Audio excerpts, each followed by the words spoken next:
that goes from the high school and connects with the rest of them in town, so it is safe for these kids walking on the side of the road. It's sustainable to have a wildlife corridor and make sure that we take care of the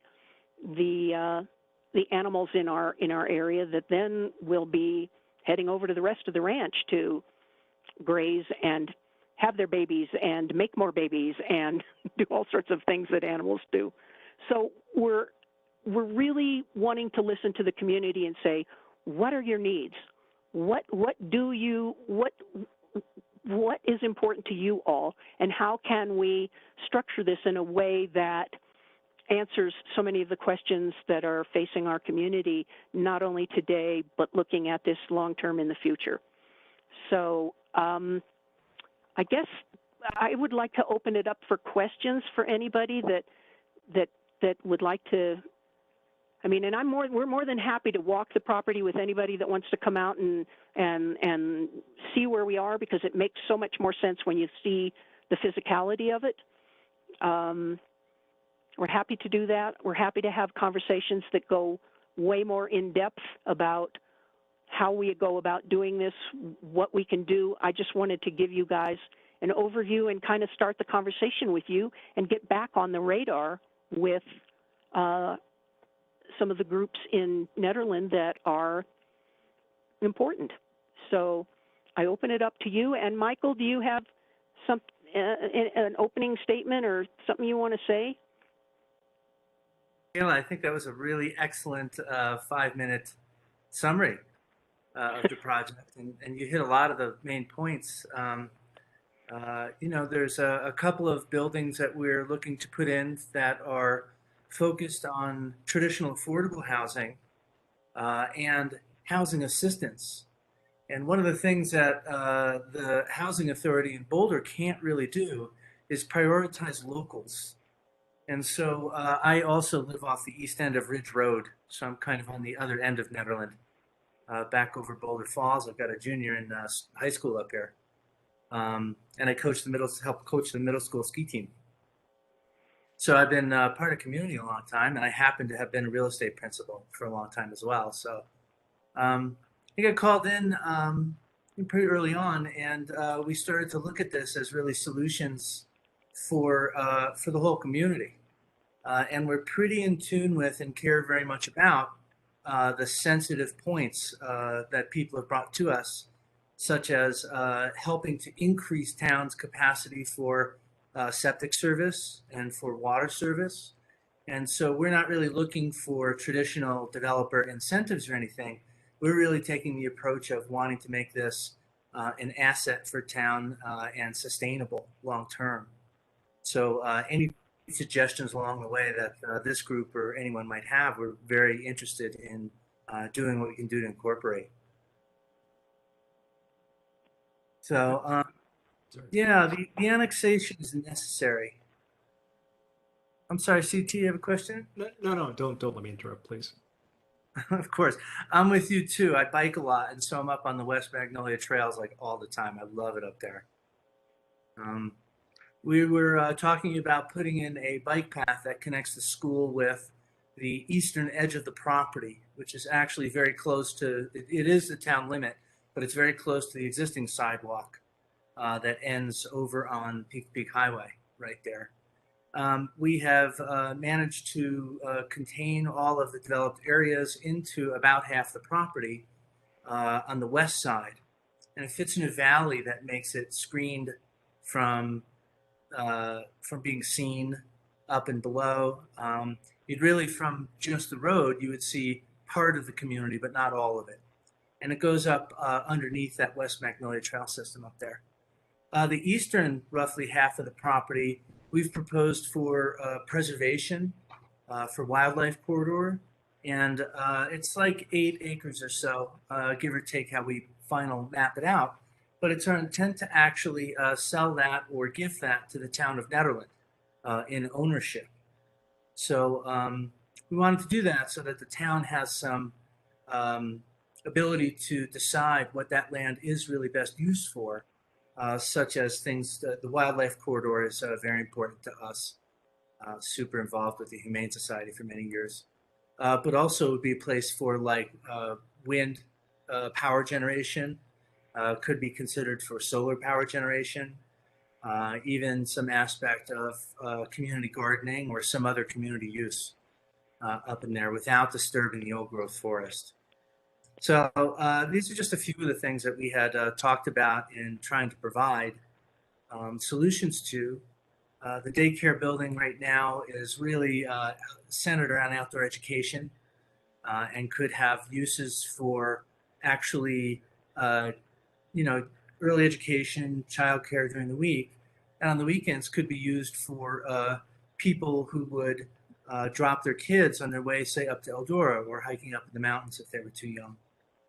We had talked about adding parking under the two affordable and assisted housing components, which would be paid parking underground, and then using those funds to provide a bus service to circulate around town. So as Kayla mentioned, someone could live here without having a car, or people coming into town could park their car and really get around with just using some public transit. And some of these other aspects about having a mixture of affordable assisted housing with some regular housing, market rate housing. We have worked into our model that the sales of the market rate housing profits be used in part to provide assistance for renters and for town to begin to have what looks like their own affordable housing resource, in addition to the county managed proposed section here. And so these are just some of the things that we've done over the last 6-7 years to try to really make this an asset that town can be proud of and something that will really help a lot of people instead of just a few developers. So none of the team involved really is looking at this as a profiteering opportunity. We all have other expertise and jobs. So there's a banking principal and a builder who's brought 5 kids through the school system up here, Henry Zerbrug. And then me working locally as well. And then Kayla. So we're kind of locals that really want to make good here and open to the conversation about how that might be achieved with what your thoughts are. So we'd love to hear some questions if anybody has some or wants more clarification or what your feelings are. I apologize if this was covered in that pamphlet. I don't recall seeing it, but what's the number of units and how do those break down in terms of free market properties versus controlled pricing? We have proposed. Do you Go ahead, Kayla, Michael. Okay, thanks. We propose that there is 2 buildings that are apartments in nature, 18 units each down below, mostly 1 and 2 bedroom efficiency to provide the most help that we can to people. The lower building, 18 units, would be for 4% and traditional affordable housing, and we're proposing that the Housing Authority manage those properties, those units. Another building right next to it, built into the hillside. So the front would be visible only in the draw, a little bit visible down on the road, but the back would be built into the hillside. So there's another 18 units that we've proposed that Nederland use as a local housing assistance.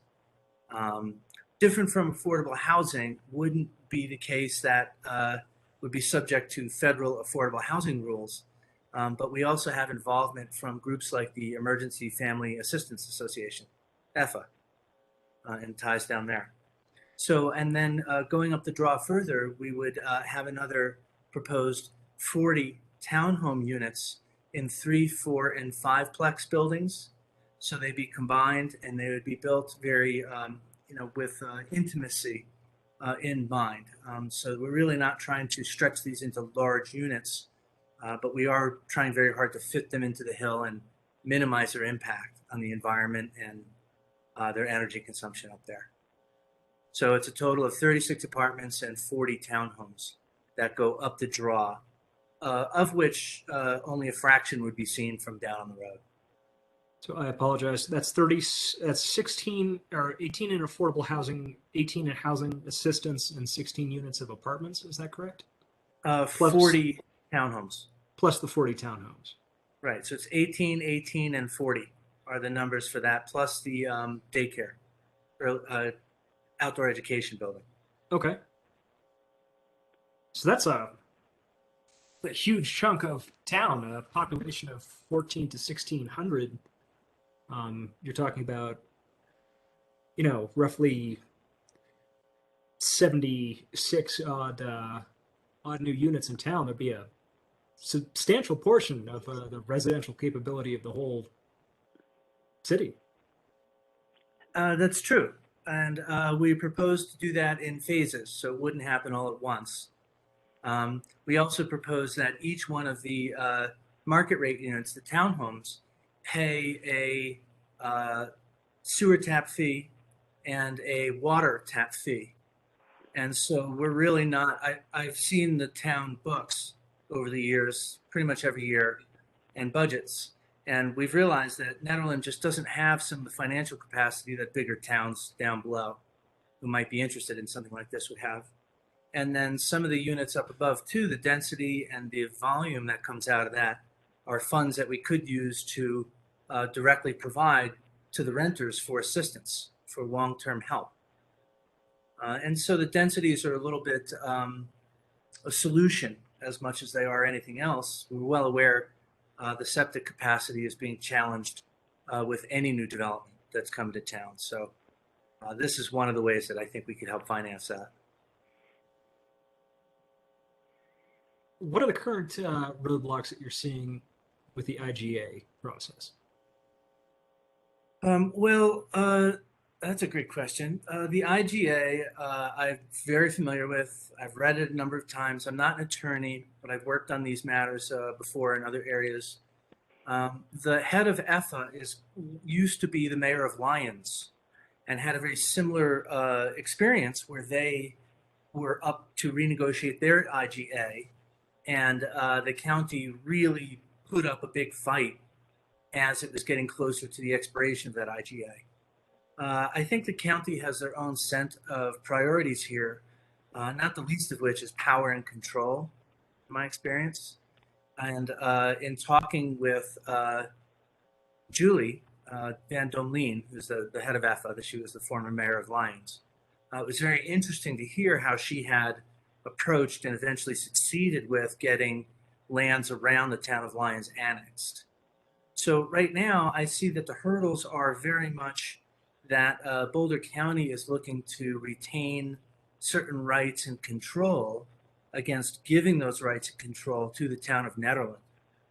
And I believe that some of that was surrounding stigma from years ago, difference between Nederland and Boulder. But I have a lot of love for Ned, and I really believe it's the jewel in the crown up in the county.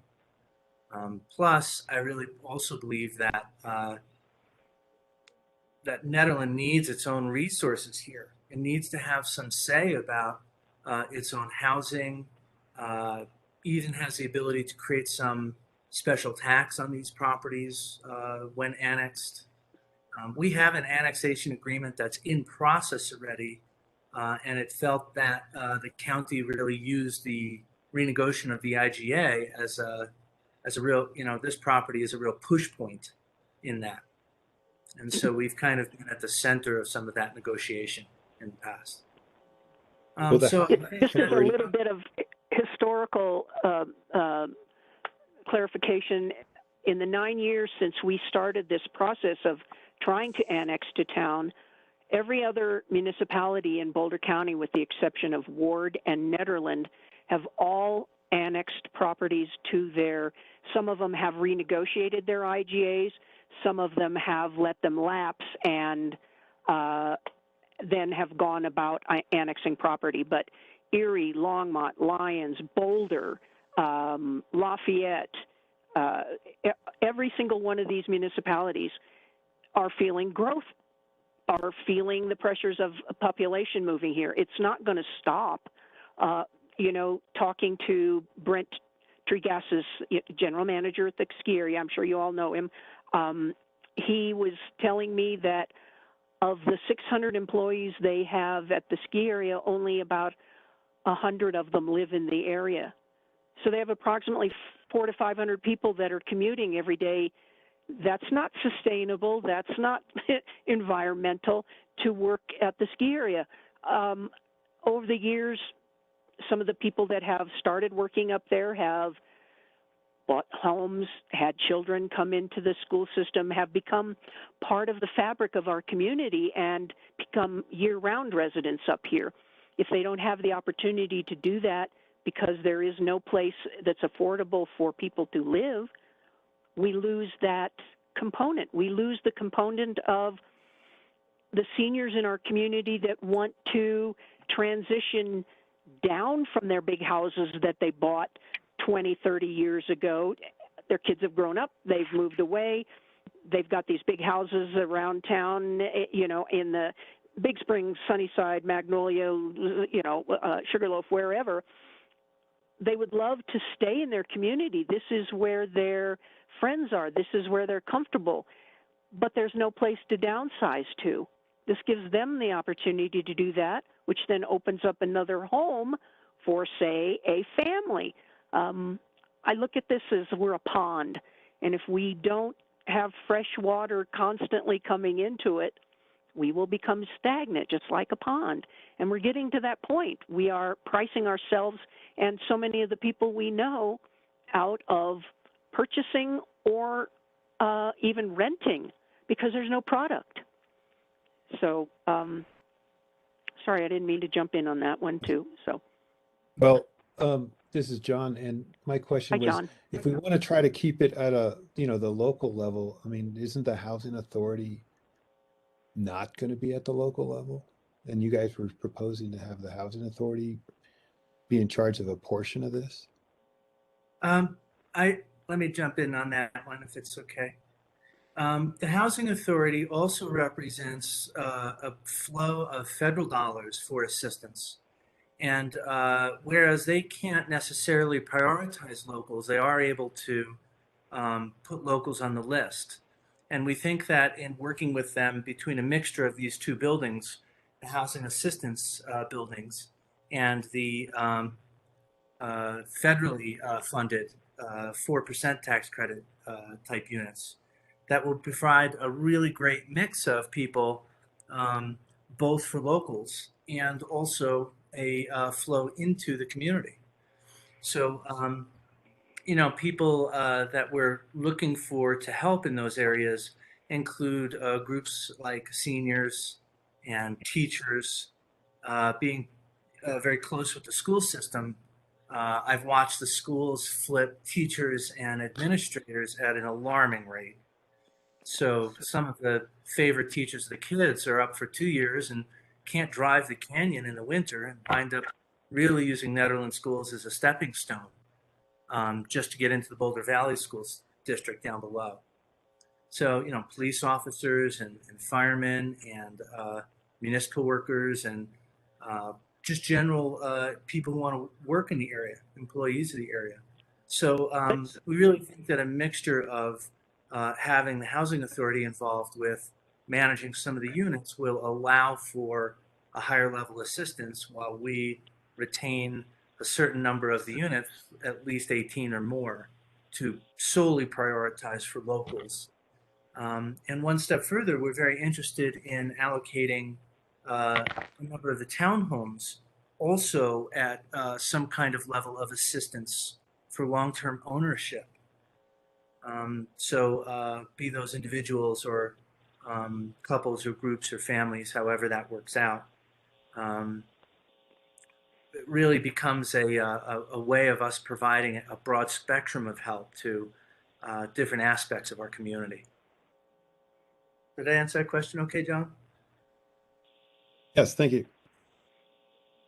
Michael, could you clarify the way that you see it being structured? Because at least from our conversation before, I didn't get the idea that you were proposing becoming kind of a housing authority as Bobcat Ridge, but rather that you had the idea of maybe transferring some of that responsibility and control to the town to manage a housing assistance program. Could you explain to folks how that would work? Absolutely, and that's entirely correct how you stated that. And so when it was originally called in, the community was a series of buildings, and it was really stuck. The county kind of sent it back for, we need more information. So as we start to take a look at this, what we did was set up three organizations, three companies, of which could serve as a affordable housing type authority later, but really that would serve as some kind of a fund and a manager and a developer of these units to get them created.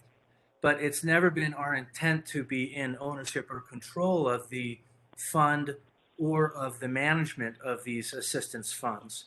It's just simply that we created these entities, and as part of the annexation agreement, we would offer those along with the east edge of the property, the 8 acres of the property, for town to really take ownership of, to manage, to fill, and staff. So we don't really think we're the best people necessarily to determine, where and how help is delivered. We'd very much like to put that in the hands of town itself or locals who want to come forward and volunteer for that. Which would be comprised of people, for instance, like the folks that are on the board of the Health and Human Services, maybe ministers at the church, maybe school people, maybe, people that are on boards of some of the, like the food pantry, or, the entities that are already set up in town that are there as a safety net for people in our community. And they would be the overseers of that part of the administration of, who gets in. I don't want to be the person deciding, specifically me, who gets to be in this, development, who gets to live here, who doesn't. It needs to be a need-based situation. And you've got kids in school here. Okay, you're in. You're teaching at the school. Okay, you're in. It's where is the need, and who will determine that? I don't think that kind of power should be left up to just one person. I think it should be something that is. It takes a village. This takes our village, if that makes sense. And I know these are concepts that are kind of hard to understand or grasp all of a sudden. And if we've glossed over them, I apologize. We can try and explain it in a way that makes more sense, better sense than how I'm describing it, because I'm glossing over those blind spots that I've lived with for 9 years. I understand it in my head. Michael can verbalize it a little better than I can, but it's finding where there are needs in the community, filling those needs, and doing it in a way that it is community-based. Yeah, that's a pretty good cursory description. The development activity really generating a lot of funds and then using those funds to put into a trust, which is one of the entities. And the trust itself could be owned, we're proposing, by the town of Nederland, and then a management organization that works in closely with the trust to then figure out how to create criteria for assistance, how much assistance might be applied, and then the sustainability of assistance over time. And we don't see that as really part of our scope of what we're doing here. I've been involved with a significant number of developments in other areas, and I've been involved with a lot of my practice has been nonprofit related. And so I'm very used to trying to figure out where we can get money from and funds from to help people. And that's really what the purpose of this system that we've put together is designed to do. And I just wanted to let folks know, this is not like a for or against or anything, but that just for the sake of transparency, that I've been involved in talking about there being some kind of Housing, Health, and Human Services Advisory Board for Nederland for some time. And so a body like that could potentially be involved in the management of such a trust and the process, so that it's democratically run.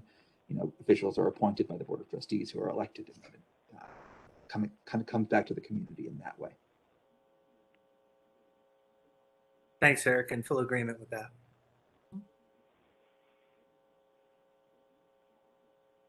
The other thing that I, just because I had this long conversation with both of you folks, and I just want everyone to have the same information that I have, because I think that's only fair, is the relationship that that the Bobcat Ridge development would have to Arapahoe Ranch, and those two properties, how they would work together.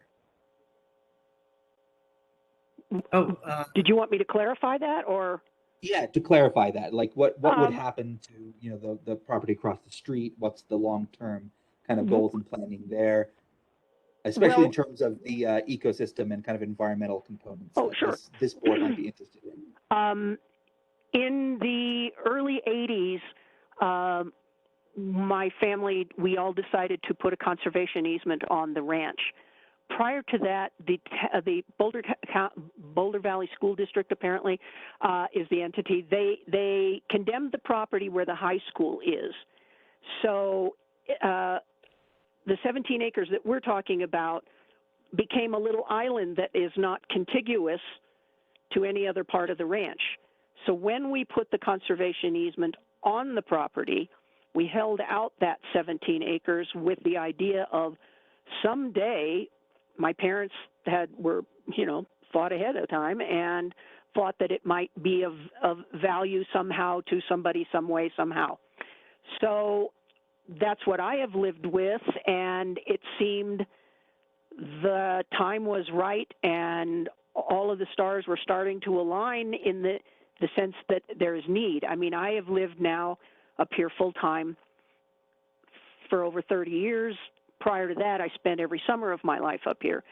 So getting to know the community as I have, I hear what the need is. I have friends that tell me their parents, they want to move their parents out here from wherever they grew up, and they can't because there's no place to put them. And so there's a need. There's a need for kids to walk to school safely. There's a need. We can build a better garden, bigger garden, not better, bigger garden than they have at the community center for the food pantry. There are all of these things in the community where I hear about need that I think could be filled by the multiplicity of this project. It's not just housing. Housing is, of course, the main component, but it certainly facilitates all these other things happening there. When I hear people talk about wildlife corridors and how, this is going to interfere with the elk migration. And one time some woman said, she was talking about it, and she said, we need a place for the beavers. And I said, if there are beavers up on that property, they are very lost because there's no water up there, and I have never seen a beaver up there in my life. So what it is, it's a corridor. It's a corridor for those elk that we all know winter down by Gross or on Magnolia, and to get out of the wind, they come up, they cut through, and they come onto the ranch in the big valley there. They do their calving there. And then they go on up to Caribou Flats for the summer. Then they come down in the fall and do their rut there. Then they go on down to Magnolia again for the winter. So it is important. It always has been important. My parents, my family, we would have not decided to put a conservation easement on the ranch if we hadn't wanted that to be our main focus to begin with. So my goal is to help with the building of this, to also for me, my family, to set up a trust that will help pay the taxes in perpetuity on that property when I'm no longer here. And I don't know if any of my nieces and nephews are interested in doing what I do. So there is a large care component concern for the environment, for the care, for the animals, for the enjoyment of them that we all have, that the rest of the ranch supplies, and it will never be built. like I said, there is a conservation easement on all of the rest of it. So those people who live in Eldora that have in their minds made up the idea that this is going to be how we annex me, and then we get the school, and then we go on up, and then the town of Eldora is going to be annexed. Well, that'll never happen. Not for them to worry anymore. You know, I don't know what I can say. I'm a conservationist. I'm an environmentalist, even though I'm wanting to develop this portion of it. This 17 acres constitutes about between 3 and 6% of the whole ranch that we have chosen to not develop and keep pristine and open and beautiful for the animals. So there is care, and Kayla, I'd love to jump in and mention we've kind of contained ourselves to about half the property, so it really is like 9-10 acres that we're looking at now for developed ground, and 8 acres that we would provide to the town, also for in the name of preservation. Could I ask, with this IGA effort, is there like legislation appearing before the county, or is there? Well, CT, what's the process? What's about to happen is that Trustee Taylor and I are set to have a meeting with Boulder County officials at the end of this month. And in that meeting, we need to have some joined up thinking. I don't think Trustee Taylor and I are in complete agreement ourselves, even between each other, on what exactly it is that we want to negotiate with Boulder County. And so I think that it's important for the reasons, and one of the reasons being the Bobcat Ridge project, of why this conversation is has been so fraught and has been so important over the last few years. And it's about to expire in March of 2022, our current agreement with Boulder County.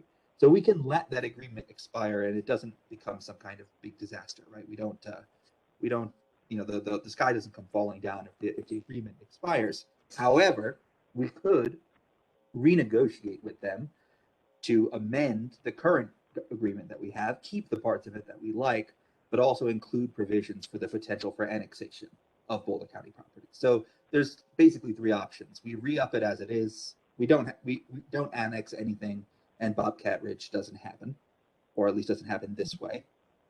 There's the option that we let it expire and that we, work from there, or that we renegotiate the IGA and come to some kind of agreement with the county.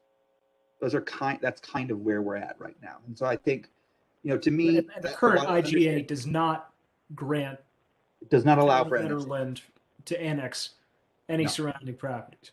That's right. Without approval from the county, is my understanding. Without approval from the county. So had county approval. They're not fond of giving that. So right. So this would essentially get pre-approval from the county. If we renegotiate the IGA, it would functionally be that they've already agreed that these particular parcels are up for annexation if the town of Nederland chooses to do so. I'd love to add too, it's a little outside of our scope. I'm not an attorney, but it's also my understanding that if the IGA expires, then Nederland could annex surrounding properties through state legislation. That's right. That's exactly right. So state legislation. That's right. There are state provisions for annexation between towns and counties, and we could use those in an attempt to force the county's hand. Essentially, we would just need to leverage the incredible lobbying power of Nederland, Colorado. Yeah. Who was it that just said that? That was very good. CT. Thank you. So really, I think that for a long time, while I understand the idea that this IGA is kind of a BOT matter and it's a land use matter, the fact is that there are specific projects and specific properties and specific landowners that have a vested interest in how this goes, that might be within the vested interest of the town as well, and that needs to be considered when we go into these negotiations. And so what I'm hoping for is that by Kayla and Michael bringing this to us, to this board, to the Sustainability Advisory Board, and ideally to as many different democratic town bodies as possible, that we'll start to build a conversation about this in town, so that when we're entering into these negotiations, we're going into it with a sense of what the community desires, and we're operating on behalf of the community rather than just Trustee Taylor and I's sort of own ideological concerns with intergovernmental agreements, or whether Nederland should or should not grow, whether we should or should not be privileging infill development over, extending the town boundaries further.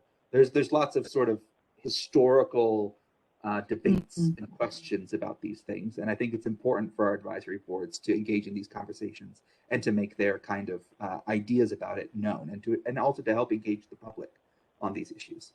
Absolutely. Well, and Eric also mentioned the fact that if and when you decide to re-up the IGA with Boulder County, it is for the next 20 years. So if you think back 10 years at what Nederland was and what our needs and capacity and abilities were, and you think about what the next 20 years is going to bring to Nederland, I think it's better to be able to control your decisions as opposed to having things mandated to you. And just because you have the ability to do something doesn't mean you necessarily exercise it immediately or ever, but you should have, I shouldn't say that because I want you to hopefully support this project, but to have the ability is right now your best shot at when you're going to have the kind of power to be able to do that. If you make a decision now, it has very long, far-reaching ramifications for this community for a long time. So I think that's also an important thought.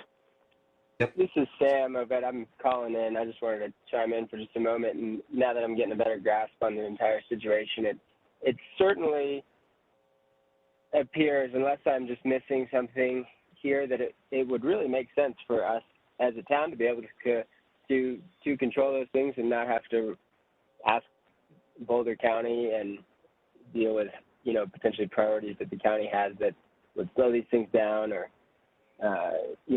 help us not make decisions that are in our best interest for the town. And that goes for preserving things as well. And so that's just my 2 cents. And I just also want to say thank you all for presenting, and Eric for sharing some of the backstory from the kind of the perspective that you have since you've been doing work with it. Well, I want to thank you guys for taking up your time. What started out as a 5 or 10 minute presentation that we were going to have is now, we're half an hour, 40 minutes into this, and I apologize for taking up so much of your time. But I also thank you, and I think this is really, really an important decision that this community has to make, and I'm invested. I have stayed with this because I believe so strongly in the project and what it can do for so many people in this community. And I just hope the passion was conveyed to you. And again, I'm so more than willing to have a longer conversation or show you the property so you get a better idea of what we're talking about and answer any other questions. And thank you, Eric, for your facilitation on this. You were such a joy to meet and have such a great long conversation the other day when you came out and looked at the property. And I personally want to thank you for that immensely. And we should let you guys get on with your meeting. And I think we've taken up more time than we probably should have, but we sure appreciate it and thank you all. So that's, Agreed. So much, that's, Kayla. that's where we are. Michael, too. Okay. Thank you Well, very much for all of your efforts beyond this, too. We're going to cut off, and thank you all so much. And I know what it's like to be on a volunteer board. Been on a lot of them. You guys are the best, and that's what makes this town run is boards, people that are willing to step up and do this kind of stuff. And so kudos to you all. Thank you. Yeah, thank you so much, Kayla. Well, that was very informative. We really appreciate that. You bet. Thanks, Jesse. We'll talk. Okay. Bye, everybody. Yes. Bye. Thanks. Bye, folks. Thank you. Thank you. Yeah, super informative. I think it's interesting for us just to keep in mind, yeah, the larger discussions, it does open up larger issues of like Eric was saying, growth and infill, and those are things that are going to keep coming back in the future. I was curious why they brought that to the Parks Board till I realized the IGA connection and some of the other stuff that we're up to. So Well, and there's also, you know, these questions of how this would impact our transportation system, our trail system.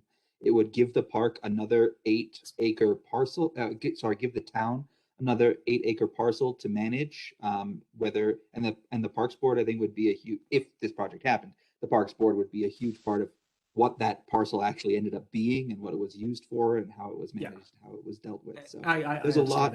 There's a lot for us. 8 acres is the opening gambit of a long negotiation. But it's a considerable amount of space. It seems to me, and I apologize. Yeah, I apologize for dragging this on. It's just I'm kind of catching up here. It seems to me letting that IGA lapse and then being at the mercy of the state rather than the county, you could pretty much count out getting things through like ever. It just in terms of timing, it would be such a low priority for the state. Well, yeah, I don't know how that process actually goes. Even just beyond what the process itself would be, it is my kind of opinion on this that despite all of the kind of failings that we might have in our relationship between the town and the county, that being on the same page in some way is going to be important. And so I would prefer to not have an adverse relationship with the county and rather, of course not, be on the same page and sort of renegotiate the IGA with provisions that are beneficial to Nederland in there, that they accept are things that should be within our power and control, and it becomes amicable in that way. I mean, obviously, if they refuse to do that, and the prevailing feeling in the town is that that's not acceptable, then we will probably let it lapse. I would imagine as a board that the votes would be to let it lapse, but that puts the board of Ned in a very strong negotiating position with the county, because we can simply not sign another IGA, right? Yeah. The only other thing I could think of that's pertinent too is one of the PROSAB goals is to facilitate the development of the walking trail or multi-use trail from Old Town to the high school. And yep. I forget, it's either county or state roadblocks that have prevented us from following that up too. So that would hopefully come into place. Yeah, that's a trail that just needs to happen for sure. Yeah. And this would put it entirely within the town's power, right? To create something like that. Yeah. All right. At this point, there's nothing that us as board members for us to do, right? This was informative, but there's nothing that the town's looking for us to do. Yeah, right now it's an informational item, but I do anticipate that it will come back at some point, someday, in some fashion, as an action item that PROSAB will be asked to make a formal recommendation on. Okay. I think the IGA issue couldn't be more fundamentally important to PROSAB. I mean, particularly we're surrounded by,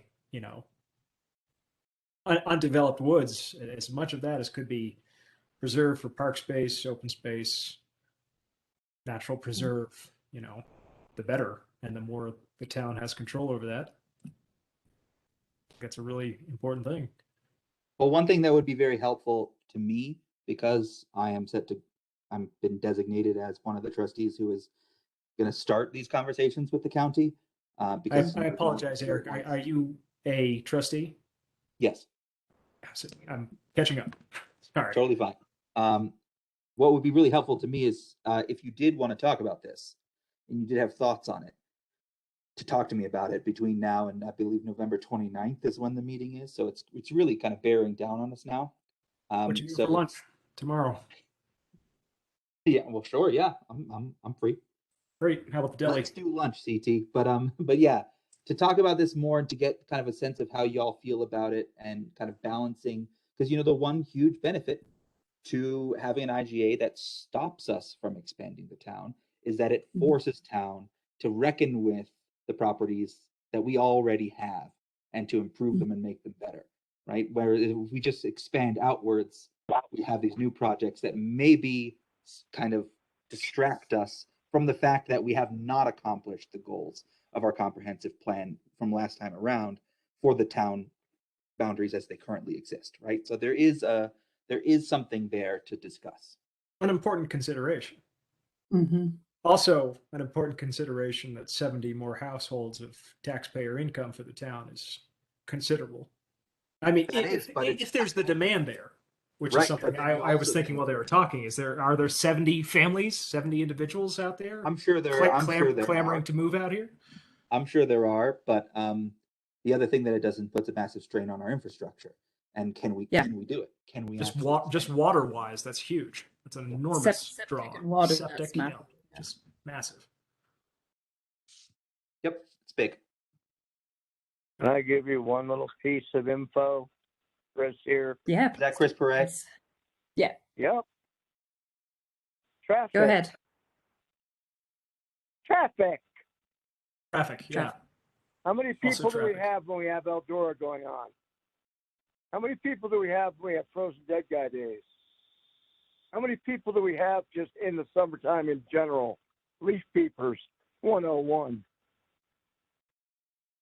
You increase that by 70 more people, there's nowhere for them to go in an emergency situation. It's a bottleneck. That intersection there at Eldora and 119 has always been a bottleneck. So it's a huge monumental thing, as well as fire response time, as well as police response time, as well as water, sewer, electricity. It becomes a big nut that Nederland doesn't, at this time, able to swallow. I think more important than that is making egress out of Big Springs, a second bridge so that we can get people around this town, or emergency crews around this town in leaf peeper time and things like that. These are much more important things for PROSAB to be looking at.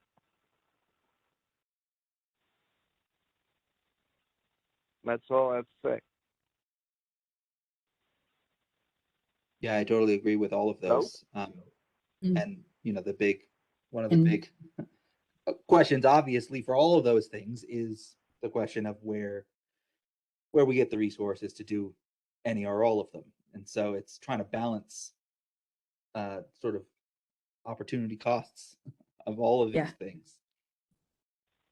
Yeah, there's a lot of geographic constraints and resource constraints that I think you all need carefully thinking about.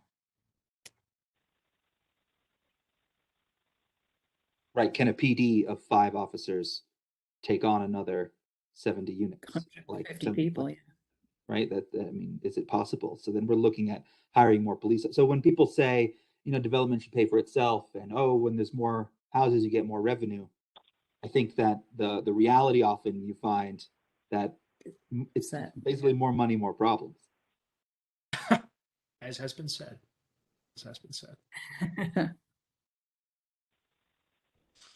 All right, so it sounds like this is going to come back around, and maybe anyone touch base with you, Eric, and kind of. Well, and I also so encourage everybody to talk to other members of the community about this stuff, because when your elected officials do not know what you think, it's impossible for us to vote in your interest. And so that kind of community engagement is super important, and it's hard to know just on my own anecdotal experience how everyone feels about these kinds of issues. I mean, I'm the same with you. I didn't realize it was on the south side of that street. So there we go. Right. I mean, that information and just the nature of what they are proposing, honestly, it shook my my opinion on the project, and it all of a sudden became a much more nuanced thing than just saying, well, no, we shouldn't do it. Yeah. Yeah, I didn't know half of that, so that was interesting. All right, I guess we should get cracking on with the actual agenda. Do you want to talk about bylaws? Eric sent in a revision of the mission and the bylaws, and it's so much better. Yeah. But yeah, anyone? Nice work on that. Yeah, please do.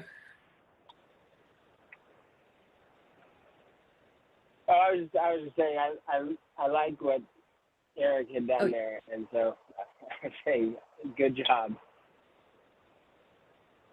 Yeah, I think just like you made excellent like grammatical changes, and the mission is just 1,000 times better. I apologize. Would you mind dropping a link to that document in the shared chat? Yeah, I should just. We'd have to email it to you, which I will do right now. Okay, sure. Thank you very much. John did have a couple of, sorry, John, I just realized that those suggestions only came to me, not to the rest of the board. That's right. Sunshine laws. Right. For rewording the alternate section, which I'm totally fine with doing. Could we bring that up by any chance? Can we bring up this document on a shared screen? You mean, are you going to share it yourself? Oh, Miranda, she's on it. okay. Thank you. No, I make it a matter of personal policy never to share screens in these meetings. Too complicated when everyone's trying to do it. Yep. So if we scroll down to membership, There. Article 3, I believe. Right. So having it say something along the lines of the alternate may be counted as a member to make quorum when there are not enough regular members at a regularly scheduled meeting. In this circumstance, the alternate may vote on action items. Alternates may not vote in special meetings, rather than the red of what I put there. I think a perfectly better way of saying what I was essentially trying to say. Yeah, that sounds good. And then just to change the wording in the first paragraph, where it says 3 members shall be residents of the Nederland area at large, to say 3 members may be residents of the Nederland area at large. Exactly. Shall to a may. Yep. That was just an oversight on my part. You want this to be May? Am I getting this correct? Okay. Here, let me paste into the chat some new wording for the red section there, the second sentence of the alternate. That would be lovely.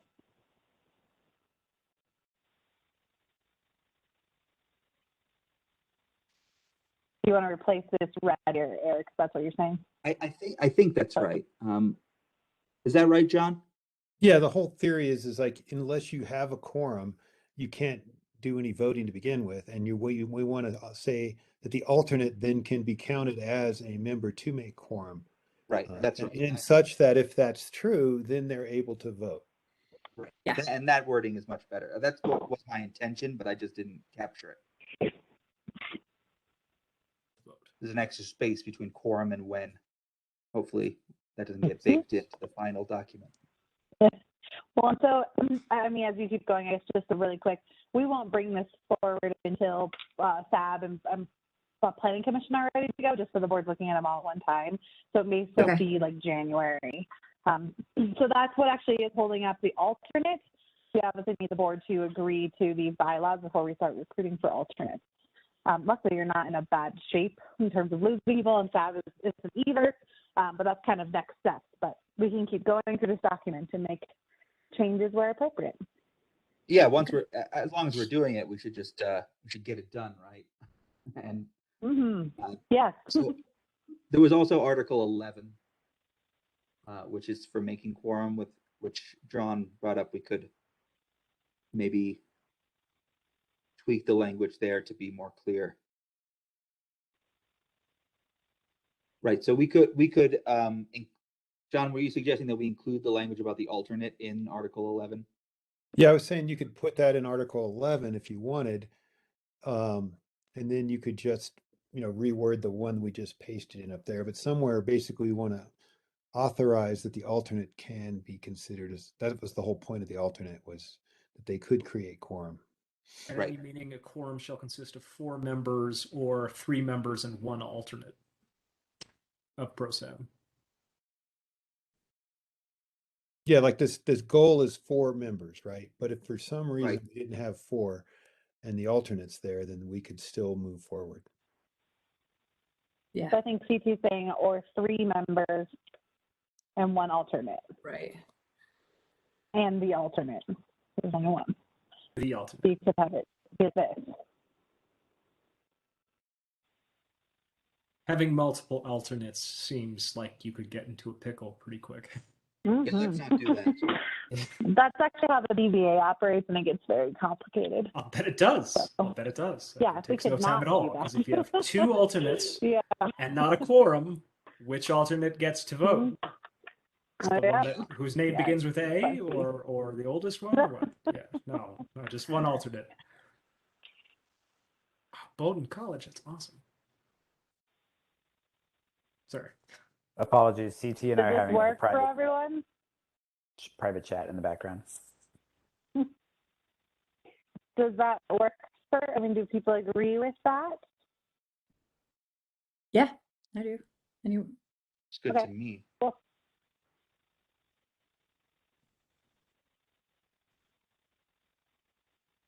Any other Anything edits? else?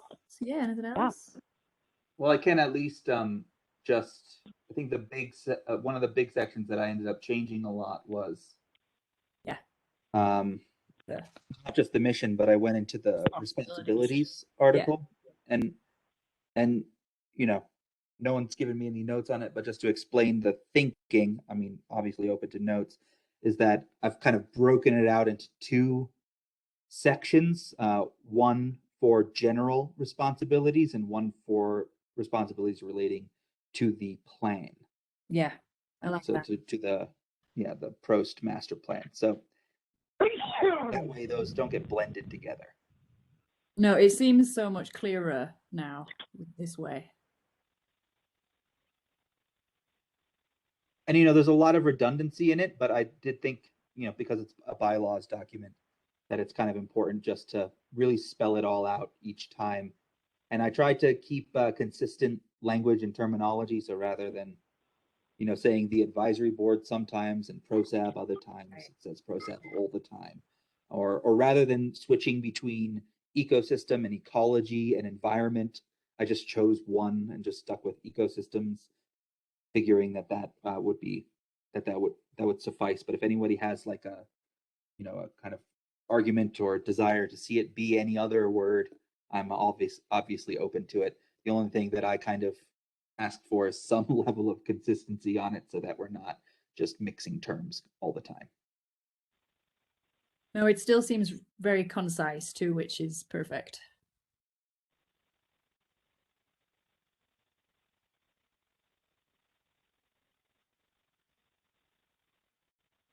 Would you like us to vote on this tonight, Miranda, or? Yeah, if we could just vote on it tonight, there just may be a delay before it goes to the board of trustees. But yeah, let's get this done and off our table. That's what I'm saying. Vote on it tonight, but just it'll take a little bit to get to the board. Okay, so was there any further comments or edits? Doesn't it need a little more cleaning up?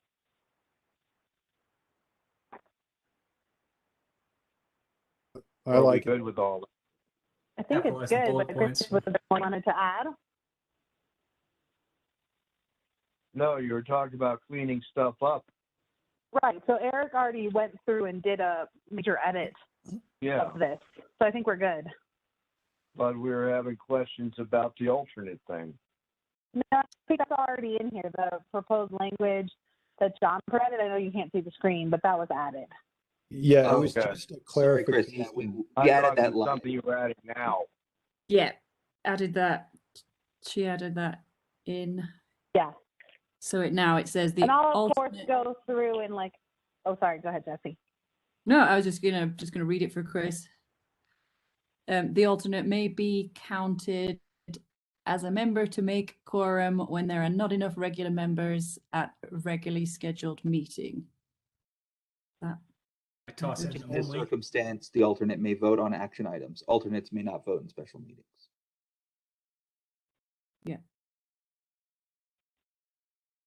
Yeah, that looks good to have- me.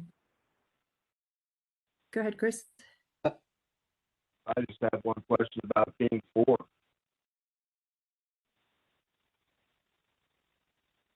Will you repeat About- that, So Chris? having something when you're having a voting situation is to have an odd number.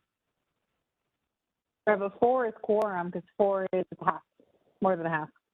So that is funky, but that would be quorum. And we wouldn't change that. You want at least to be more than half. Right. So 4 would be appropriate to say 4 is quorum. And it's at least 4. Yeah. Right. So you could Okay. hung on issues, but you could do that if there were 6 people at a meeting too. Right.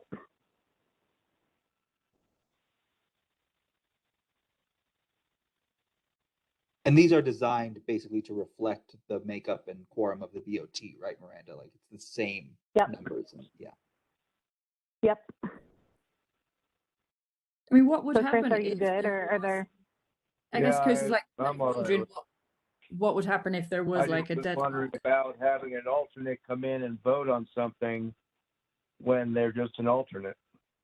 Why not just have enough people on the committee, like we did in planning commission, to increase the size so you have quorum more easily. It's just a I mean, challenge. You know what I'm saying? Right. PROSAB People serve could on go the to board. 9 if they wanted to. Not sure. I'm not saying, I'm just saying that if there's an alternate situation, I would have it that it couldn't be a voting situation until you had the proper personnel.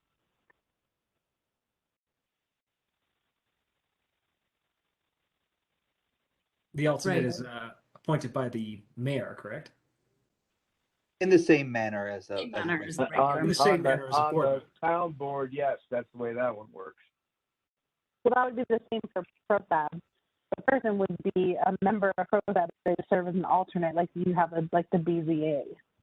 The alternate would still have to apply like I just did. Correct. And be approved by Yep. the board. So they wouldn't be quite a member, but they'd be a known quantity and approved by PROSAB, right? Right. I mean, the way I understood this, I'm not, this is definitely not a hill I'm going to die on. I'd be fine with striking alternates from the thing altogether. But the way I understood this was that this was something that was brought to the BOT as a way of increasing the board size without actually increasing the board size to account for moments when we don't have enough people to meet and make quorum. Makes sense to me.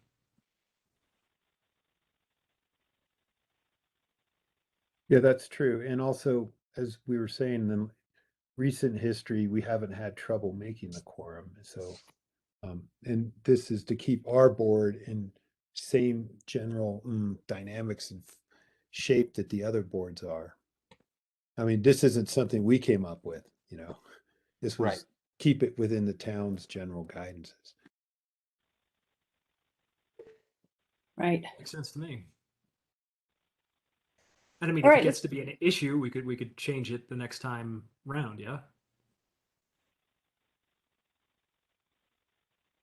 Yeah, I could do. It makes sense though. I think having an alternate or having the option to get one if we needed to. Miranda, could you make sure that the first instance of the word alternate is capitalized? Now that it seems to be capitalized in every other instance. You want it capitalized everywhere? Well, it was, yeah, Oh, it's I see what you're saying. capitalized. You see, yeah. Yeah. Okay. It Yep, it was now just we're good. bothering me so much. I was trying not to say anything. I couldn't take it. I'll go through obviously and remove the old pieces here, but I won't do that on your time. But yes, that has been changed. Thank you. Would we like to hold a vote to approve the updated bylaws? Second. I second it. All Sorry. right. I'll just run through names then. Brian, Aye. Eric, Yes. John, Aye. Chris, Yeah. Sam, Aye. CT, Aye. and me. Yes. So thank you very much, Eric. Thanks for working on that. Much Thanks, Eric. appreciated. All right, so next we have park rules and regulations. I don't recall where we were with this. I know have we're not done my work on that front, which Right. was my responsibility. And then Miranda and I are supposed to get together and talk Okay. about it. And we canceled our meeting to do that because I was not prepared. That's all right. There's a lot. There's only so much you can do in a few short weeks there. So what's the next steps with that? Are you just going to touch base with Miranda? Well, I need to put together the kinds of laws out of the the plan was to take Boulder County's ordinances and look at those as a blueprint Base, for yeah. how we might move forward, especially because we're surrounded by so much Boulder County land that it makes some kind of sense to have similar laws so that they can be similarly enforced by the sheriffs who patrol at night for us, who are we don't want to give them two completely different sets of laws that they need to enforce just depending on where they happen to be standing. So I'm going to use that as the kind of basis of it, but I don't think we're going to take everything from what they did. Yeah. And move from there, and then bring something to you guys that's more coherent. Yeah. I liked what you said. I think last meeting he was like saying something about the police want to have enforceable codes, but not unreasonable. Right. They don't want to have something that forces them to arrest To people, have to. right? Yeah. Exactly. We want to have something that's fairly flexible, but that allows them Yeah. to do their job while also keeping everybody in our parks feeling safe and, free to use them in the regular manner. Yeah. Keep it. And we don't want to get into any constitutional issues either. Yes. All right, so maybe next month we'll come back to it and see where we're at. One can hope. Just do what you can. Webpage. We have been reviewing the new town website. Ish. Any other feedback on that? I know I sent Peter a bunch of photos, just like parks related stuff. But any I have other one feedback question. I took a look at it. Does it make sense to have the photos of us like our faces, headshots of those of us on the board on there? Yeah, I noticed that was his concern was that he's struggling to get photos from all the boards and commissions, and he definitely doesn't want like inconsistency between. So I think until we can get that buy-in across the board, he's not going to do photos. Oh, across all the boards.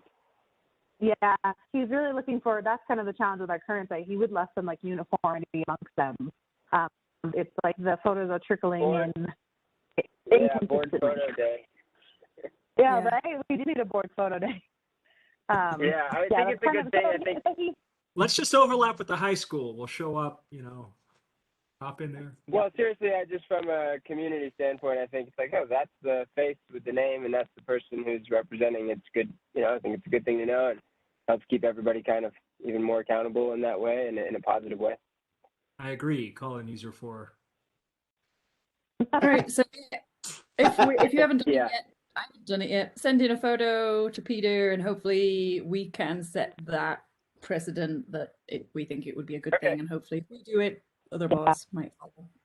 Yeah, no, we got to do it. And I can send one in. Miranda, you should just threaten people that you'll use their Zoom thumbnail, a screenshot. That's a great idea. This is our worst moment of our present. I know. Peter said it was weird. He was like getting him and he wasn't, and you know, he worked so hard on this, he just wants it to be clean. So I can appreciate. So that's the thing, is we'll keep working on the other boards on all of the agendas for those meetings. So definitely please send yours in. And just a side note, Miranda, let's I think it would be smart to make sure that nothing that anyone can see has anybody's names listed incorrectly. I mean, Atashna is no longer on the board, so it might as well be removed, but her name is Atashna Medicine Shield Runner, and I know that if she saw this link and saw her name put incorrectly there, she wouldn't be happy about it. So. Okay, I did send Peter the update about, I know I didn't have a chance to get to it today, when CT was appointed. But yeah, I'll bring that up to him. Okay.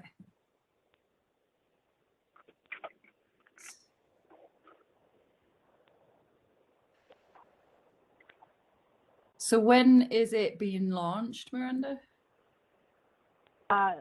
December 7th. Okay. The funky thing is, for about a week, you'll be able to access the old and the new, so we're trying to expedite that, but our official launch date is the 7th, and we'll be showing the Board of Trustees at their meeting, doing a quick tutorial of it. Updates can still happen after that, but that'll be when it goes live. Okay. Yeah. No, it looks so much better. I love it. Right. Me too. So happy. Great. All right. Anything else on the webpage for a time? Cool. Asset list. I worked on the asset list a little bit, and I've plopped it into that Google Drive folder, which I've not shared with. I don't think I had your email at the moment, CT. So I'll make sure you get that. There's a Google Drive that has just a bunch of PROSAB documents in it. And I began working on a Google Maps kind of personal PROSAB map that just has all the like benches and photos and parks. So that's in progress. Anything you need on that, Miranda or Rick? I guess Rick, you use it too for the mitigation. You said, have you sent that link yet, Jesse? Maybe it could have been in our listserv. Did you send that? No, I think that's just in the Google Drive too. I don't think I sent that out. Okay, just so it went to the Google Drive. You may have just sent it to me. Okay. Oh, the maps, yeah. As well as putting it in the Google Drive. Yeah.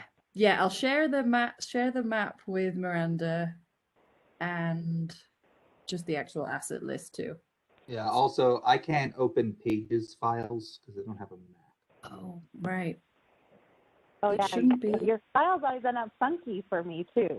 I know, I have to convert into Word. It shouldn't be in Pages, but I'll double check that.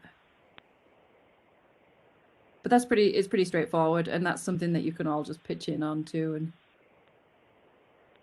go check out what is in these various pocket parks and whatnot. So many documents. Okay. All right, so I'll just email that out to you all and take a look. Adopt a bench. So Miranda sent out the new packet. I didn't really have a chance to closely look over it. I looked over that pretty extensively. I was also tasked with figuring out how Boulder did their plans for pricing and such. Yeah. They're coming in at like a $3,000 donation for a 15-year term, or the life of the bench, which I think is a very reasonable, measured way to go as a model. Oh, I'm now going to be the bearer of bad news.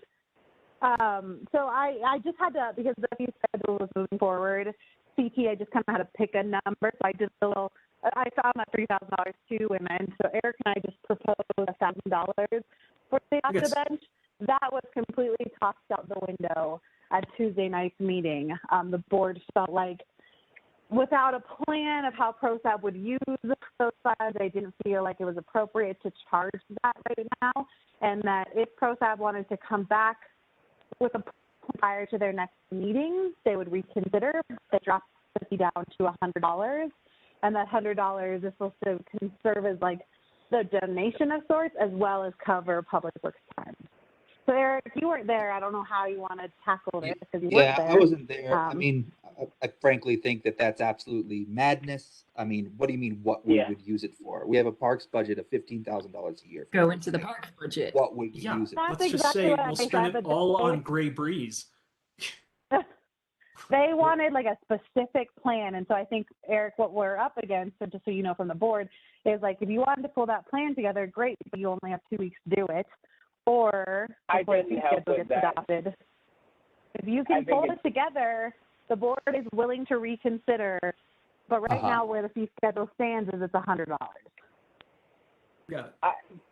I'm willing to volunteer to help with that because like the revenue that could be for the parks is great, and if you, I think $100, is like just it's crazy small amount for the ability to say, oh, I have a park bench forever. I agree that 3,000 is a little steep for the town. But Yeah. 1,000 is fine. 1,000 is I- very standard. Yeah. I'm happy to help get you involved with that, just since we kind of need to make it happen quickly, because I think it's something that is pretty, we all realize, hey, this is really an opportunity and for the town, and it also is, just to anybody to be able to throw down $100 and say, hey, I want the bench is, while it's nice, it just doesn't, it doesn't do much for the town at the end of the day. No. And the whole point is that it's a statement of commitment to the town in honor Right. of somebody. I mean, that's the whole point. Right. But And so you really you know- want to be able to say, and value that in terms of, and the way that you're showing value is that you're, monetarily giving money to the town to invest back into it. So, well, I would caution against designating these funds too specifically. First of all, it's not enough Right. money to do the accounting work of like just yeah. Yeah. having to specifically designate it. It's just not worth it. And then I secondly, suppose, go ahead, sorry. yeah, I was going to say, secondly, I think that, our incoming parks manager, hopefully that will exist, is going to need as much flexibility with funds as possible to be able to Mhm. target the priorities that PROSAB comes up with. And those priorities can't be like laid out years in advance for an adopt a bench program that's going Right. to exist ideally for decades. So, yeah.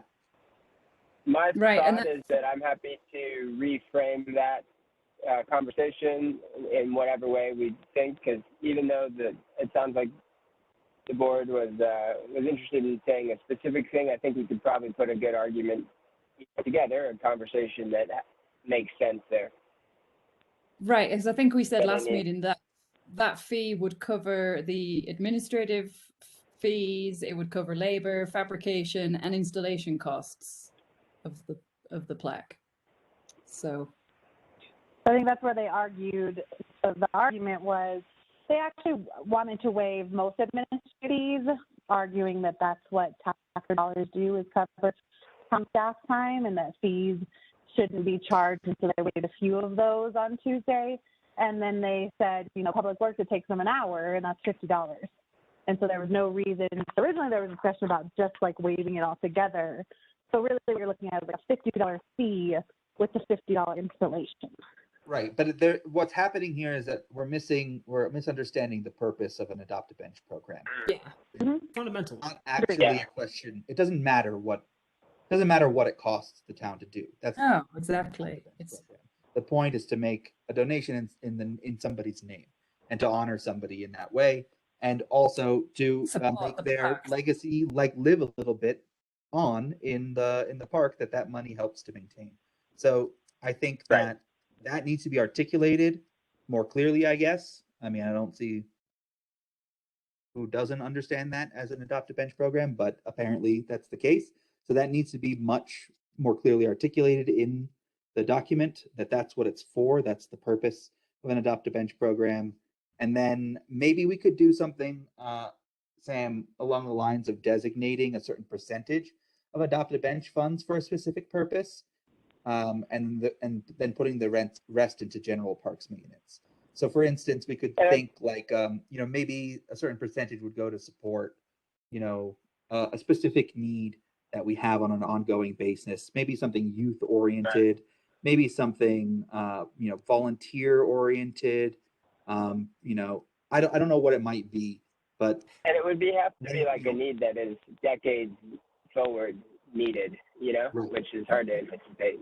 Hard to. Exactly. It's not something that just that we need like yesterday, and so that's why we're charging $1,000 to adopt a bench. We're not charging for it. Somebody is donating to the town and getting, and in that way, a plaque gets put there in recognition of that donation. Yeah. And at the end of the day, there's only so many benches, so it should mean something, versus just claim a bench. The argument was, it was a very odd discussion. The argument was that you're not getting new benches, so why would you pay $1,000 to not get a new bench? And of course, it's always been, and I explained that it's always been an option to adopt a current or buy a new. And then the other argument was demand doesn't match the available benches. Of course, we'll have a handful now, but Gershio will end up with a significant amount. And so until the demand is there, there's no reason to charge the fee now. But we have to have the fees that before we can request demand. Wait, is that an inverted supply and demand argument? Yeah. It was really odd, and then so what they basically said is, and I told them tonight, is that they want to see your proposal. But again, when you see the fee schedule, really, Eric, when you see it on Tuesday, it'll show $100 unless you convince everyone. And if PROSAB can show up and speak in support, I think that's always really helpful. But yeah, Sam, I need that by Wednesday the 1st, whatever that proposal looks like. Okay, we'll make it happen. Why? What is the time constraint here? That's a good question. The fee schedule has been adopted on December 7th. So if you don't get in the fee schedule now, yes, we could amend the fee schedule later, but it's in everyone's best interest to get in that fee schedule now. Oh, I see. And the other thing that we could do is just abolish the adopt a bench program until we can sort out how exactly it operates, and that is also true. It's not a bad idea. I think if we cannot handle the administrative hurdles of an adopt a bench program, we should all seriously reconsider whether or not public service is really the best thing for us. I mean, seriously, it's really silly. It's really simple. Really simple. Yeah. I'm sorry you had to listen to that conversation, Miranda. It came at the end, and we weren't even planning to talk about adopt a bench because that was not one of the items being rediscussed from the previous meeting. It came up as a discussion following a public comment that was made. Yeah, I understand. And you're in receipt of that public comment. Yeah. And remain apologetic that that any of that had to be experienced by anyone. But it does sound like it was basically a sacrificial lamb on the altar of reduced fees. So what needs to be made clear is that it is not a fee. It's not a fee for service. It's a donation to the town. Right. Not for a bench. You're not buying a bench. You're buying a monument. Right. A recognition in the name of. It's completely intangible what you're doing. It's not a service offered by the town to just give people benches when they want a bench. It's not. Okay, sorry. The following discussion was, well, can't people just donate on their own and not be charged a fee that's in the form of the donation? They can donate, but then they won't get a bloody plaque. Yeah. Our attorney for free actually did a bunch of Eric, you're in possession of that email. Our attorney did research for free on all of that. I do think that's a slippery slope to say, like, yes, we're charging you $100. We hope you'll donate the remaining $900. No one's going to do that. Like, why would you? So I think a proposal would be really valuable. I'll say like Julian and Mary are a little bit on the fence, maybe Jonathan. Julian was the one who asked for the proposal though, and said like, I can be swayed to 1,000 proposal. I mean, but what are we? What are we not staff of Julian Taylor as a volunteer board? That's not what. That's not the relationship. It's confused. Split. Oh, was it split? I don't know if I know suddenly. If the vote on that was split 3-3, it was split.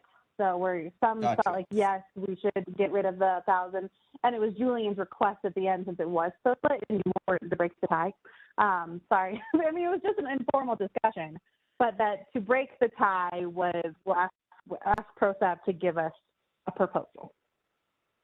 Do we need a formal aim for before then? No, I mean if you could just like write up a document, I'll just include it with the fee schedule. Okay. You don't need to like. And I can be, depending item. on when that is, I can be there to present it or something like that if that's preferable. That would be great. Yeah, it'll be on Tuesday the 7th. Sam, I'll send you a WebEx invite at 7 o'clock. That'd be great. You can jump on. Cool. Yeah. And I'll follow up with CT and Eric. It sounds like maybe it's best, and just include everybody on the email. And if you have input, Happy to help. We can put it on a spreadsheet. Interconnected links. Sure thing. Yeah, I think it's a discussion. It makes sense, So Eric, you can't miss any meetings or chaos unfolds when Eric misses the meeting. It usually gets wild and things go backwards. You just can't miss Eric. That's what happens. From governmental agreements to not being able to figure out how to do Adopt-A-Bench is right. God. I mean, adoptions can be messy, clearly. Yeah. Very emotional. Good times. Always something. Thought this would have been a pretty straightforward item. Well, it was. No one questioned it the first time we brought the fee schedule around. So again, I think it would not have come up if there wasn't this public comment that was really pushing on all, like really criticizing all the changes being made to the fee schedule.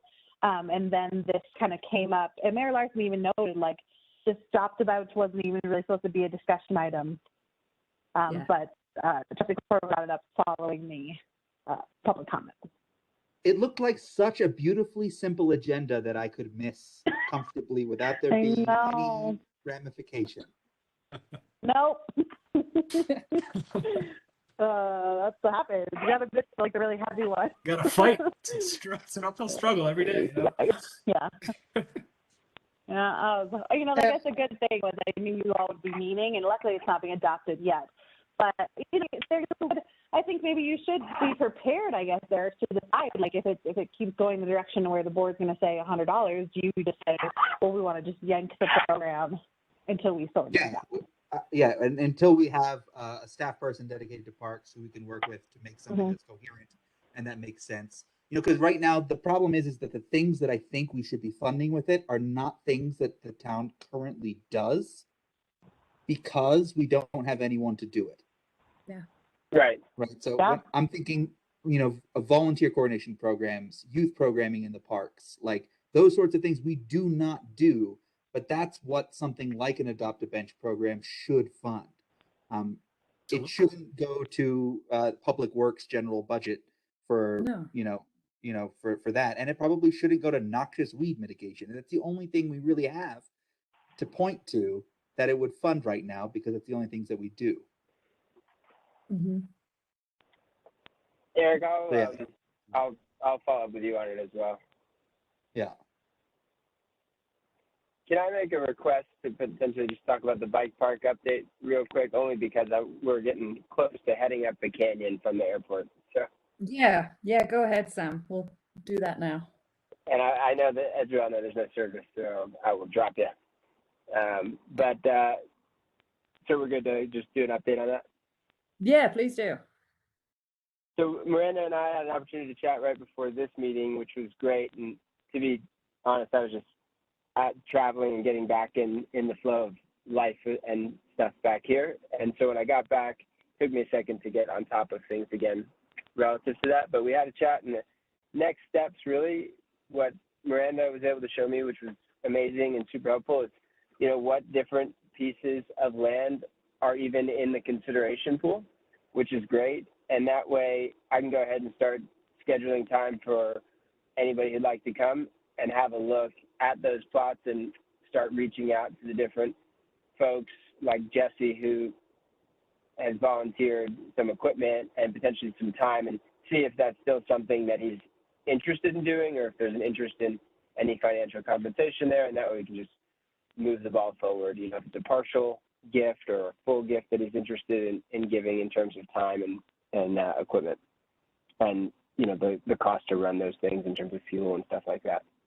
But first is we've identified the different potential spots, and so what I'll do from here is set up a time for us to, I'll go just look at them and have a general sense of, would this be a good spot in the community, and then move it forward from there, doing the different things that we need to do. So do you have some kind of pros and cons that you're going to be looking at, like accessibility or infrastructure or parking, that kind of thing? Yeah, so to be honest, I haven't put that list of it together yet, but I was thinking that since we just identified them, we could go ahead and put that general list together and then make sure that we add to it as we're out on site and say, okay, pros and cons for this one, and then we can share it with everybody. Perfect. Yeah. And so it's kind of a small update, but a good in that we now have a good sense of what sites are optional to even consider in the first place.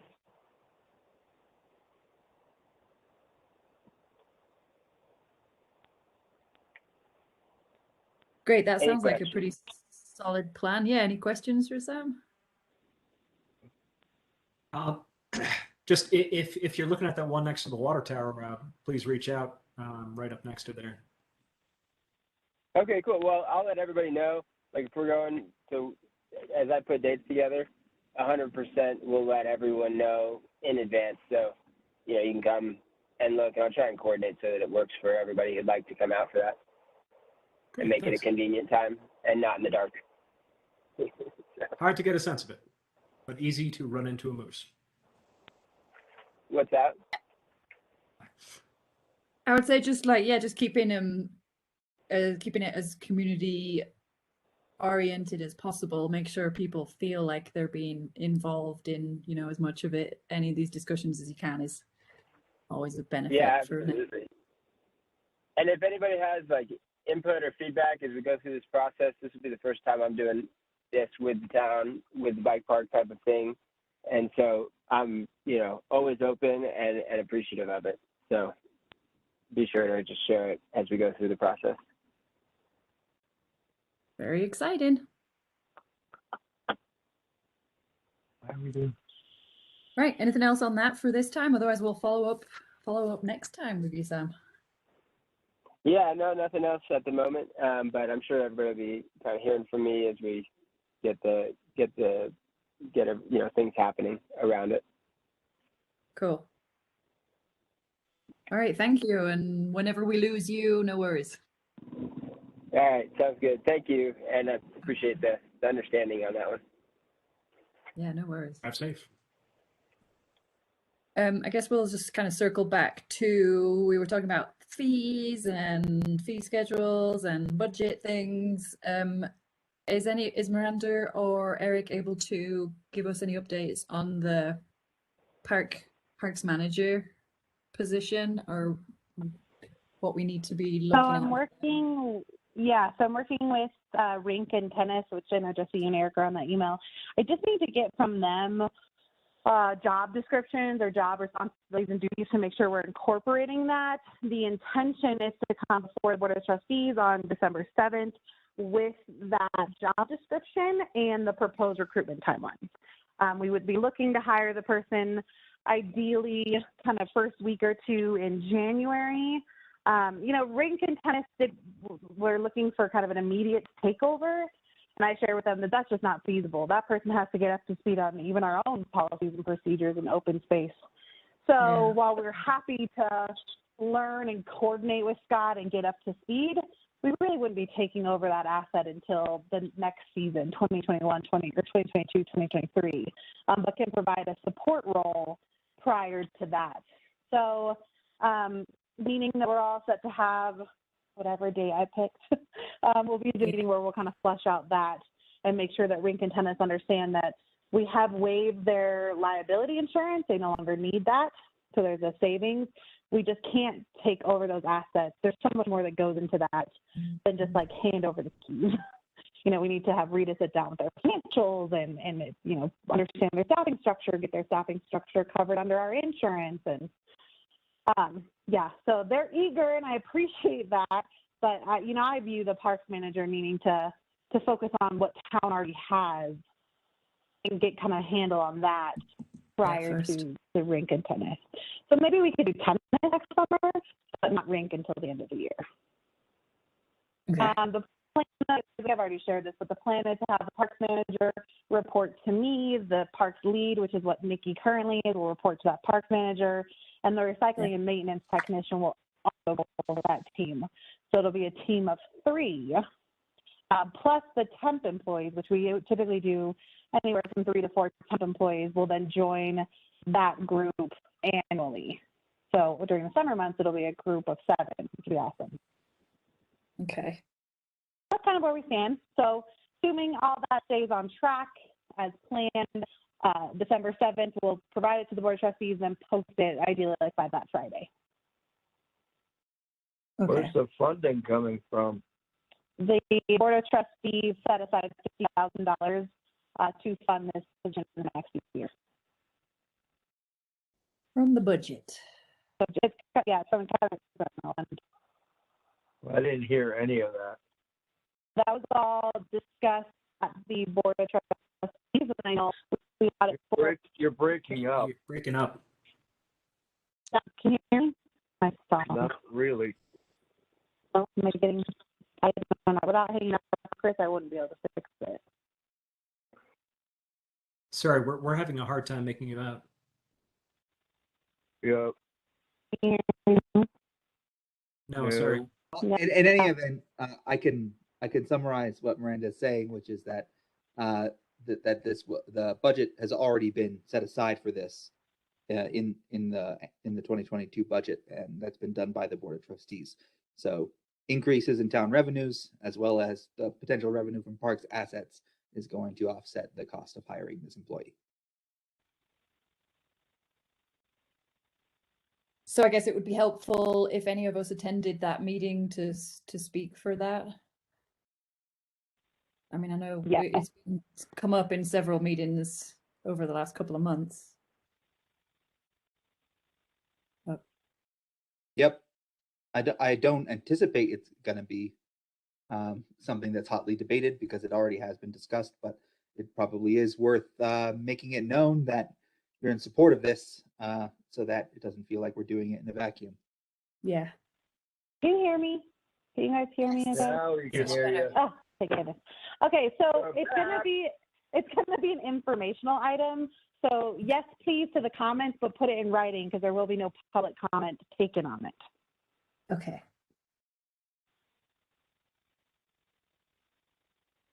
And the other thing that I was gonna just try to reinforce about the parks position is I imagine that the rest of this board agrees, but I want to get a sense of it, that this position would also be in charge of programming for parks.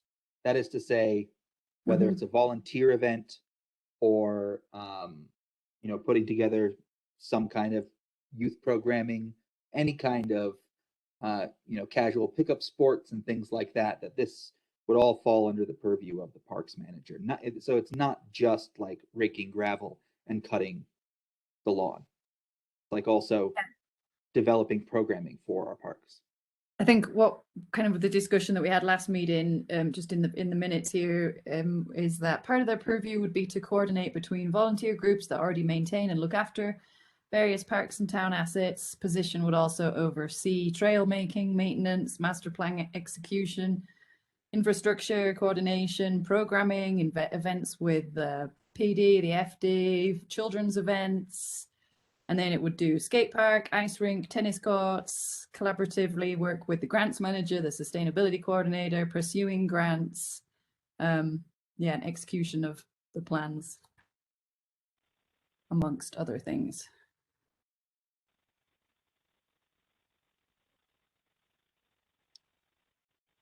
So anything we need to address on that? Okay. Hopefully that will just go through, but hopefully we'll see you on the 7th. Or we'll be listening and we'll send in writing in support. Because we thought we had adopted bench in the bag too, so definitely show up and support. Yeah. I mean, I'm still surprised that it was described as an experimental position, so it's greatly needed. But anything on Ned Rink and tennis while we're talking about that too? That's really it. I just need to have that meeting. And you know, while I really appreciate, again, their eagerness, I am coming back to the meeting with our own timeline for implementation because they're just so aggressive. Wonderful, love that, but it's not going to be realistic. So just helping them to understand that they are definitely full steam ahead on acquiring these assets, but it's going to take time. But great note is that they don't have to pay liability insurance, which is a really hefty cost for both of them. Town has officially updated our CIRSA policy to ensure that those are assets that we can support.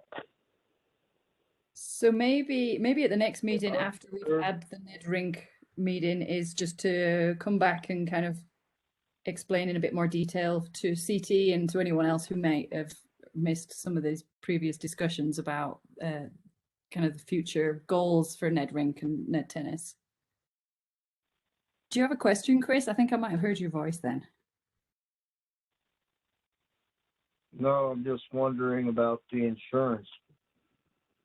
That they're using the parks as an asset. Is that for increasing our insurance to cover everything?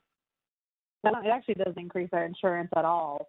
It's just now covered under our $10 million liability insurance because it is a town-owned asset.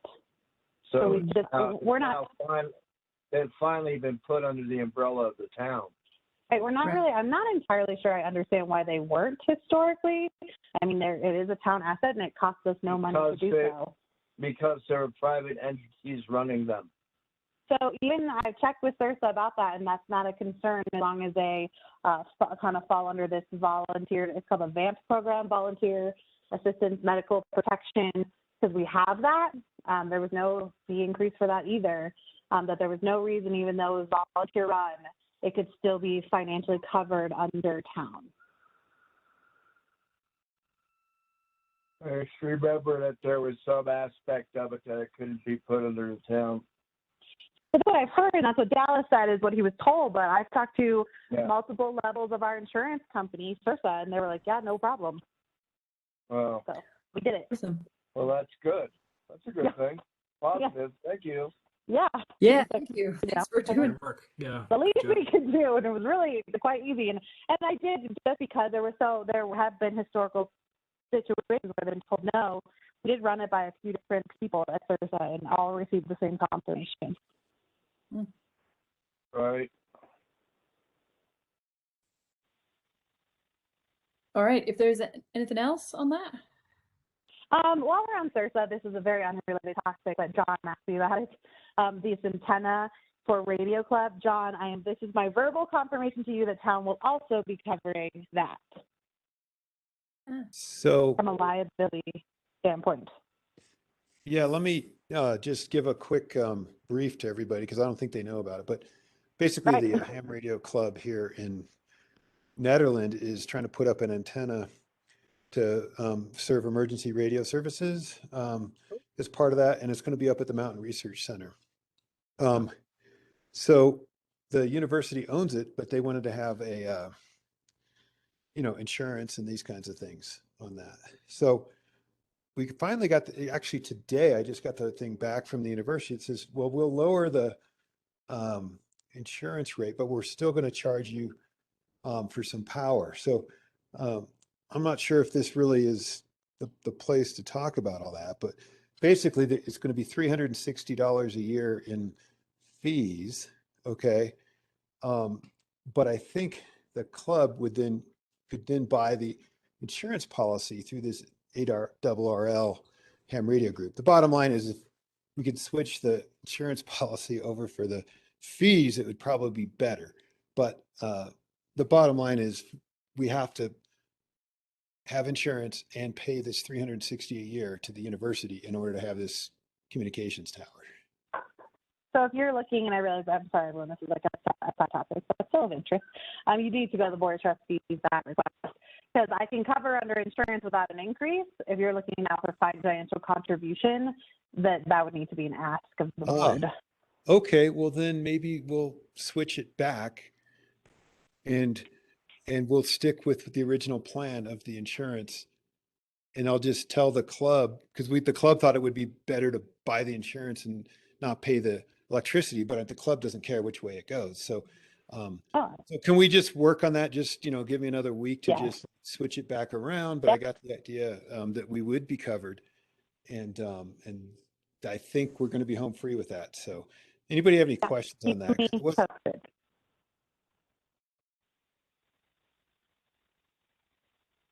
No.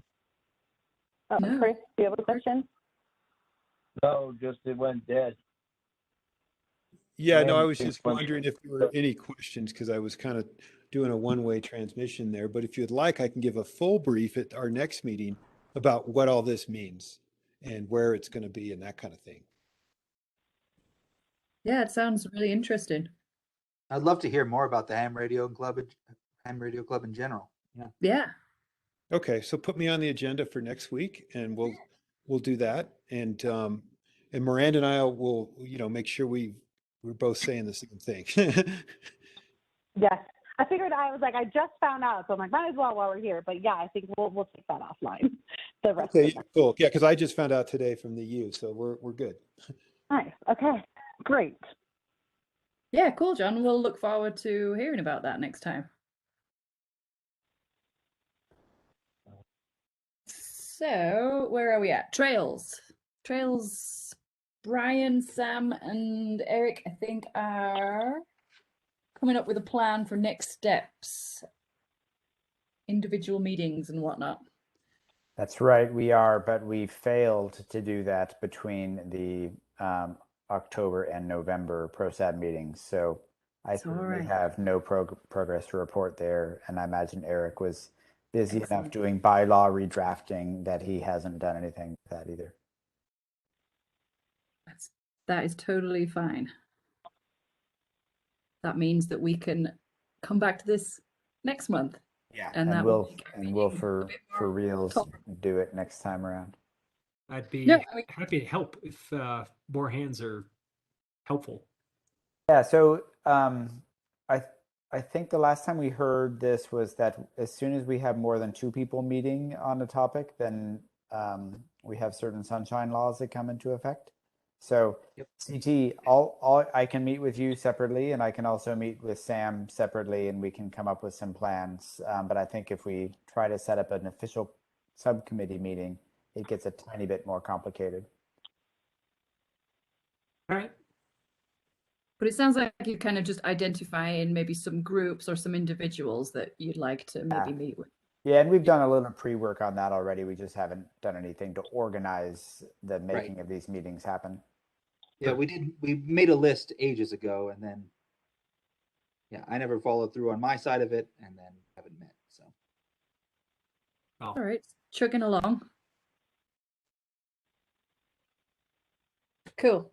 In that case, let's just go to Big Springs egress, I think is the next thing. Route and funding status. So we did meet publicly noticed meeting, which was a bit of a change from what the plan had initially been. So that was awesome. I got to attend, and so did the other members of the Big Springs committee, and Eric was there and Rick was there, and the mayor gave us an update kind of on some of the funding, the Negoose state level funding, which was something like 525,000, which didn't advance. So there's no follow up with that at the moment. We're looking for alternatives in funding.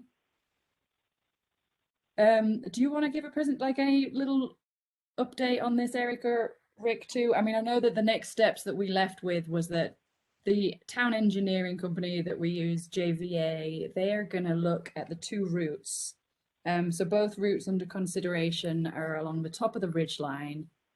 They avoid the wetland. It does mean that there's issues with accessing the egress, because the access is through somebody's homeowner's driveway. There's a couple hundred feet off of a driveway. Their JVA are probably going to come up with an opinion of probable cost, and then just confirm maybe the preference out of those 2 routes, the viability of which one would be preferable. What am I missing? I mean, I think that's it. I mean, and going from there, the idea is then to simultaneously negotiate with the neighbors while also pursue funding opportunities. And so I think it was discussed that maybe we would allocate some of the time that the contracted grant writer for the town next year will spend in looking at opportunities for that particular project. Yeah, so seeking funding and kind of working with the parties, the homeowners, and kind of start opening up some negotiations with them. Yeah, we want to be at a point where if we find funding that would be appropriate, that requires that we are shovel ready, that we actually are shovel ready in order to apply. Because if we don't have that level of preparedness, then we won't get those kinds of funding opportunities. Right. And then I think also, Rick, we were mentioning about really outlining the benefits to the homeowners and some of the kind of different things that the town could possibly offer in terms of easements rather than following something like eminent domain possession. So that's where that stands, kind of ongoing. And the grant writer is going to carry on seeking opportunities for funding.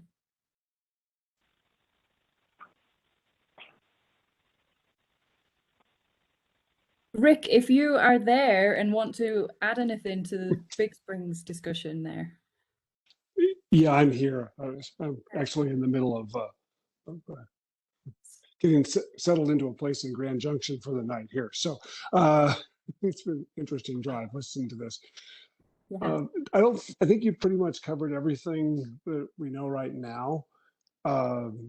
There's, I think, a lot of things still to look at there to try to get that shovel ready, as you said. Getting that information from JVA is going to be key. And then possibly some new people, person or people negotiating with the landowners up there off the private road to see if that may change some of the kind of long held issues there.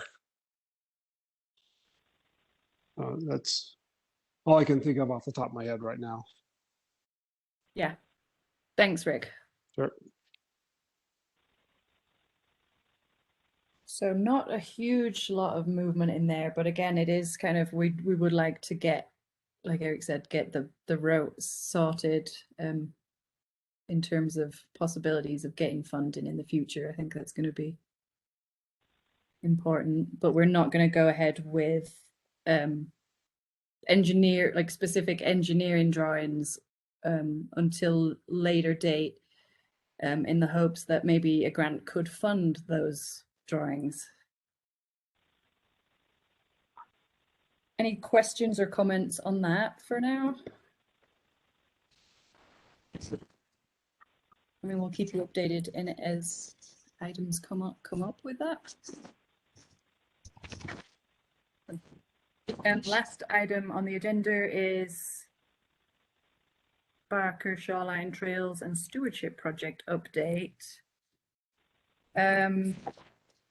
Not a whole lot to update you on. I did a walkabout with Chris Pelletier a couple of weeks ago, and he just showed me kind of the status of where it's at, some of the irrigation that is going to be laid, and showed me where the water access is.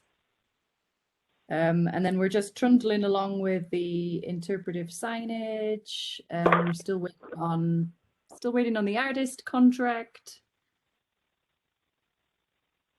Is there any other updates you can think of, Miranda, for that? No, I think we're plugging away. I think we're obviously a little bit at a standstill, but next year we'll hit the ground running. Yeah. It's going to be pretty slow just now through the winter now. There's not much that can be done. We did get, you probably know, we did get an extension through March 2023 is the final deadline now. Although I think the goal is still to try and get the majority of the work done by next fall. But we will keep you updated. Anything that comes up. I know we've had to increase the budget on the 2 interpretive signs. The company came back and they requested kind of that we pay for the base of the signs, and that amount was raised slightly. So that money is going to come out of parks and public works. Difference of a couple $100, so not a huge deal. So not a whole lot of updates on that. And if there's any other questions on that, let me know. I will tell you everything I know. And if not, other business.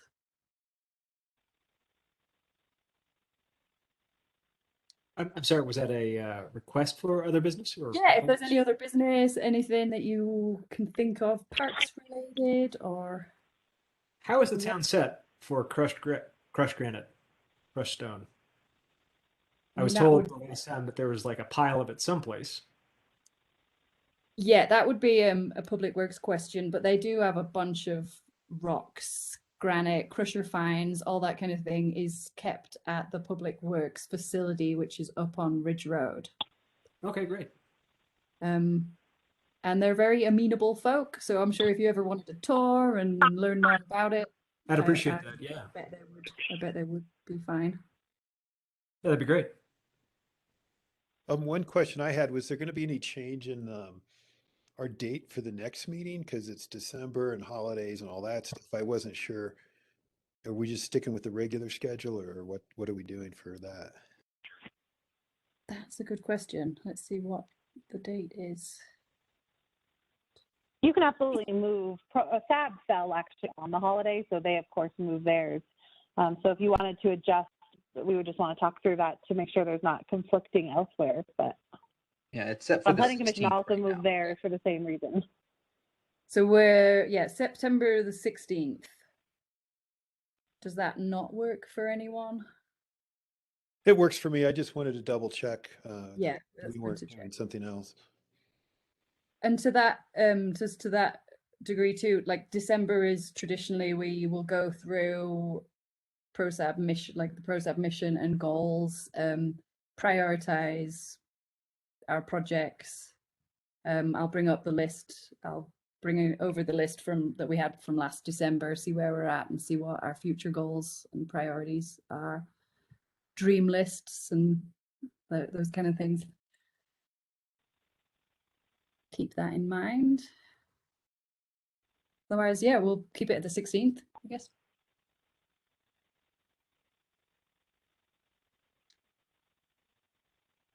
Anything else? Adjourn. All right. Motion Adjourn. to adjourn. 9:13. Thank you so much, everyone, and thanks for joining us, CT. It's a pleasure to have another member. Very happy to be here. Thank you very much for having me. Hey, thanks, Eric, John. Thanks, Brian. everybody. Thanks all. Happy Thanksgivings. All right. Take care. Happy Turkey Day to all. Yeah, you too. See you, Bye-bye. Chris. Thanks again, Miranda. Yeah, thanks. Thank you. Bye. Bye. Bye.